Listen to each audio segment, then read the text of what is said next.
¿Te has preguntado cómo es que Netflix sabe qué serie recomendarte? ¿O cómo los bancos detectan fraudes sin que nadie los avise? Todo eso es gracias al Machine Learning, el aprendizaje automático, una rama de la inteligencia artificial que permite que las máquinas aprendan solas a partir de los datos. Pero ojo, no se trata de magia, se trata de matemáticas, lógica y muchos ejemplos. En este video te voy a explicar los principales algoritmos de Machine Learning. Vas a entender qué hacen, cómo funcionan y, lo más importante, para qué sirven en el mundo real. Así que si alguna vez escuchaste términos como regresión, clustering o modelo supervisado y no supiste por dónde empezar, no te preocupes. Aquí te lo explico con calma, con ejemplos claros. Vamos a comenzar. Para iniciar, definiremos lo que es Machine Learning o aprendizaje automático. Es una rama de la inteligencia artificial que permite que los sistemas aprendan por sí solos a partir de los datos. A diferencia de los programas tradicionales, donde el programador le dice a la máquina paso a paso lo que tiene que hacer, aquí le damos ejemplos. Y el sistema aprende las reglas por su cuenta. Por ejemplo, si le mostramos cientos de fotos de gatos y perros, la máquina aprende a diferenciarlos, sin que nadie le haya dicho qué es un hocico o una oreja. En pocas palabras, le damos muchos datos, descubre patrones y aprende a tomar decisiones. Así es como hoy en día las máquinas pueden recomendarte música, detectar fraudes, mejorar diagnósticos médicos o incluso conversar contigo, como lo estamos haciendo ahora. Ahora que sabes qué es el aprendizaje automático, vamos a ver los tres tipos principales que existen. Cada uno tiene una forma distinta de aprender según el tipo de datos y el objetivo que se busca. Primero, el aprendizaje supervisado. Aquí le damos al sistema ejemplos que ya tienen la respuesta correcta, como decirle, esta casa vale 2 millones o este correo es spam. El sistema aprende a partir de esos ejemplos y luego puede hacer predicciones o clasificaciones con nuevos datos. Luego tenemos el aprendizaje no supervisado. En este caso, solo le damos los datos, pero sin decirle qué significan. Es como darle un montón de piezas de Lego, sin instrucciones. El algoritmo analiza y encuentra patrones por sí mismo, agrupando o detectando estructuras ocultas. Esto es útil, por ejemplo, para segmentar clientes o detectar comportamientos atípicos. Y por último, el aprendizaje por refuerzo. Aquí no se trata de darle respuestas ni datos etiquetados. La máquina aprende a través de ensayo y error, como si fuera un videojuego. Realiza acciones, recibe recompensas o castigos y así va mejorando su comportamiento. Este tipo de aprendizaje se usa mucho en robótica, videojuegos o incluso para entrenar vehículos autónomos. En resumen, el aprendizaje supervisado necesita ejemplos con respuestas. El no supervisado descubre estructuras ocultas. Y el de refuerzo aprende actuando, como si estuviera jugando.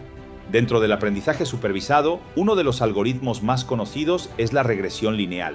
Este modelo se usa cuando queremos predecir un número, como por ejemplo el precio de una casa. Entrenamos al sistema con datos reales, casas que ya fueron vendidas, con sus precios y características, como los metros cuadrados, la ubicación y el número de habitaciones. A partir de esos datos, el algoritmo aprende cuál es la relación entre las variables. El resultado es una línea recta que resume esa relación. A mayor tamaño, mayor valor estimado. Así, cuando le damos los datos de una casa nueva, el sistema puede predecir cuánto vale, basándose en la tendencia que aprendió. Ahora veremos la regresión logística. Este algoritmo se usa para clasificar datos en dos grupos usando probabilidades. Por ejemplo, detectar si un correo es spam o no spam. El sistema analiza el contenido del mensaje, quién lo envió y el historial previo. Luego calcula la probabilidad de que ese correo sea spam. Si la probabilidad es mayor a un umbral, se clasifica como spam.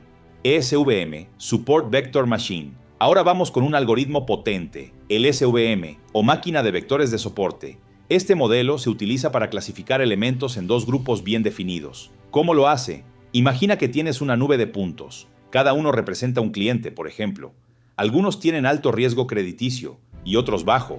El SVM analiza esos puntos y busca la mejor línea, o hiperplano, que los separe, de forma que la distancia entre esa línea y los puntos más cercanos de cada grupo sea lo más amplia posible. Es como trazar la línea más justa y eficiente entre dos bandos, sin favorecer a ninguno. En la práctica, lo usamos para cosas como predecir si un cliente es riesgoso o confiable, detectar si una transacción es fraudulenta o legítima, o incluso para clasificar imágenes entre gato y no gato. Lo increíble del SVM es que no solo funciona en 2 dimensiones, también puede separar datos en espacios mucho más complejos usando técnicas llamadas kernel. Imagina que estás tomando una decisión paso a paso. ¿Tiene buen historial crediticio? ¿Gana más de 15,000 al mes? ¿Tiene deudas pendientes? Con base en estas preguntas, vas descartando o aprobando opciones hasta llegar a una conclusión. Así funciona un árbol de decisión, un modelo que clasifica o predice datos siguiendo una serie. Ahora tenemos el siguiente ejemplo práctico: decidir si se aprueba o no un crédito. El árbol analiza datos como ingresos, edad, historial de pagos y empleo, y según las respuestas llega a una decisión final: aprobado o rechazado. Es fácil de entender, se puede visualizar claramente, y es muy útil cuando hay que explicar cómo se tomó una decisión. En pocas palabras, los árboles de decisión ayudan a tomar decisiones automáticas, de forma lógica y transparente. Ya conociste el árbol de decisión. Ahora imagina que en vez de usar un solo árbol, usas cientos de árboles diferentes, todos analizando el mismo problema. Eso es un bosque aleatorio, o random forest, un algoritmo que crea muchos árboles de decisión, cada uno entrenado con una muestra distinta de los datos.